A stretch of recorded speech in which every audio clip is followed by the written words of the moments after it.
Vous organisez un mariage, un anniversaire, un baptême, un séminaire, un spectacle, un meeting politique ou tout autre événement, Guérit TV Monde vous propose un service de sonorisation professionnelle de meilleure qualité. Pour plus d'informations, contactez-nous au +229 91 19 10 10.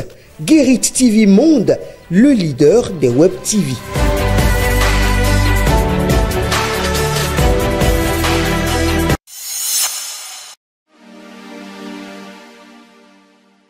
Amis internautes de Guérit TV Monde, lecteurs de Matin Libre, bonjour. Bienvenue dans la revue des titres de votre quotidien en sa parution de ce jeudi 20 mars 2025. Présidentielle de 2026, la FCB s'offre déjà à talons. Il était pourtant disposé à mettre ses quelques maires s'il le faut à la disposition du parti Les Démocrates pour assurer le parrainage du candidat de l'opposition à la présidentielle de 2026. Mais c'est un autre discours que tient désormais le parti Foscori pour un Bénin émergent FCB. Reçu sur BIP Radio ce dimanche 16 mars 2025, Paul Oungpé, le secrétaire général national du parti, a laissé entendre que la FCB est à la recherche de parrains pour candidater à la présidentielle de 2026. Et la seule possibilité qui s'offre à elle, c'est de trouver les parrains chez les partis se réclamant du chef de l'État, à savoir l'Union progressiste, les Renouveaux UPR et le Bloc républicain BR. Avec 3 maires FCB, le parti a besoin de 25 maires et ou députés afin de réunir les 28 parrainages qu'exige le code électoral. En attendant de connaître la suite de cette possibilité, opinion de Kloubou Mové Agbo ici, pressé éducatif, première partie, un programme enraciné et progressiste. Dans cette optique, seule l'éducation citoyenne par le développement des compétences pratiques peut fournir les bases nécessaires à l'amélioration des relations interpersonnelles, à la mobilisation autour des causes communes, à la structuration de la coordination des efforts, au renforcement de la cohésion sociale et à la défense des intérêts fondamentaux de la nation. On poursuit la revue des titres de votre quotidien, sensibilisation sur les enjeux liés à l'eau. L'INE et l'UNICEF se donnent la main. La journée mondiale de l'eau a été célébrée le 19 mars 2025 sur le campus d'Abo-Mekalavi, organisé par des étudiants de l'Institut national de l'eau, INE, avec le soutien de l'UNICEF Bénin. Cet événement a permis de sensibiliser sur les enjeux liés à l'eau et de mettre en avant les efforts du gouvernement béninois pour atteindre l'objectif de développement durable ODD 6. Pendant ce temps, Micheline Adjovi sur la loi sur la chefferie, l'oblitération de la mémoire de tout peuple est très grave, rapporte mon confrère. La chercheure et auteure par ailleurs Princesse Roueda, Micheline Adjovi n'a pas mis du temps à se faire entendre suite à l'adoption par le Parlement jeudi 13 mars de la loi numéro 2025-08 portant cadre juridique de la chefferie traditionnelle en République du Bénin. Ce texte qui ambitionne de valoriser et de moderniser les chefferies traditionnelles fait disparaître certains anciens royaumes et non des moindres. Le royaume Roueda a connu le même sort, suscitant de vives réactions, dont celle de la chercheure à lire ci-dessous à la page 5 de votre quotidien. On parle sport à la suite de cette revue des titres. Zimbabwe contre Bénin, Genotro veut poursuivre sur la bonne dynamique. À Durban, au Moses Mabhida Stadium, ce jour, jeudi 20 mars 2025, les sélections du Zimbabwe et du Bénin s'affronteront pour le compte de la 5e journée des éliminatoires Coupe du Monde 2026. La veille de la dite rencontre, les principaux acteurs se sont livrés aux hommes de la presse. Pour terminer la revue des titres de votre quotidien, Kassoumou Nassirou à propos de la lutte contre les VBG, l'offre apparaît comme une instance de veille stratégique. La lutte contre les violences basées sur le genre reste une préoccupation majeure au Bénin malgré les efforts consentis. Si le Bénin peut se targuer d'un arsenal juridique favorable à la lutte contre les VBG, un dispositif est également mis en place pour non seulement prévenir et réprimer, mais également assurer une prise en charge des victimes. L'Observatoire de la famille, de la femme et de l'enfant, OFF, joue un rôle crucial au sein du dispositif. Dans un entretien exclusif accordé à votre journal, le directeur général de l'OFF,